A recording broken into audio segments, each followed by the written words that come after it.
যুদ্ধবিরতির আলোচনার মধ্যেই গাজা জুড়ে চলছে ইসরায়েলি তাণ্ডব। শনিবার স্থানীয় সময় রাত থেকে উপত্যকাটিতে অভিযান জোরদার করেছে দখলদার বাহিনী। তাদের হামলায় দক্ষিণাঞ্চলীয় শহর খান ইউনিসে হামাসের শীর্ষ রাজনৈতিক নেতা সালাহ আল বারদাউইল সহ বেশ কয়েকজন নিহত হয়েছেন, আহত হন অনেকে। ইসরায়েলের চলমান হামলার জেরে তীব্র সংকটে ভুগছে যুদ্ধবিধ্বস্ত গাজার হাসপাতালগুলো। পর্যাপ্ত চিকিৎসা সামগ্রী ও শয্যার অভাবে অকেজো উপত্যকাটির চিকিৎসা ব্যবস্থা। আহতদের সামলাতে হিমশিম খাচ্ছেন চিকিৎসকরা। তারা জানিয়েছেন, জরুরি চিকিৎসা সরঞ্জামের অভাবে অনেক রোগীকে যথাযথ চিকিৎসা দেয়া সম্ভব হচ্ছে না।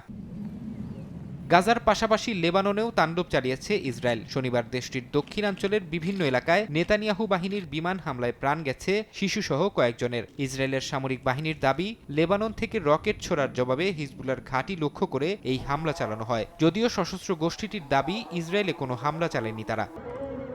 এদিকে ইয়েমেনের হোদেইদা বিমানবন্দর ও লোহিত সাগরের আসসালিফ বন্দরে বিমান হামলা চালিয়েছে যুক্তরাষ্ট্র। শনিবার এ তথ্য জানায় হাউথি বিদ্রোহীরা। মধ্যপ্রাচ্যে বাড়তে থাকা উত্তেজনার মধ্যে লোহিত সাগরে বিমানবাহী রণতরী ইউএসএস কার্ল ভিনসন পাঠাচ্ছে পেন্টাগন। একই সঙ্গে আগেই মোতায়েন থাকা রণতরী ইউএসএস হ্যারি এস ট্রুম্যান আরও 1 মাস সেখানে অবস্থান করবে বলে জানিয়েছেন মার্কিন প্রতিরক্ষা মন্ত্রী।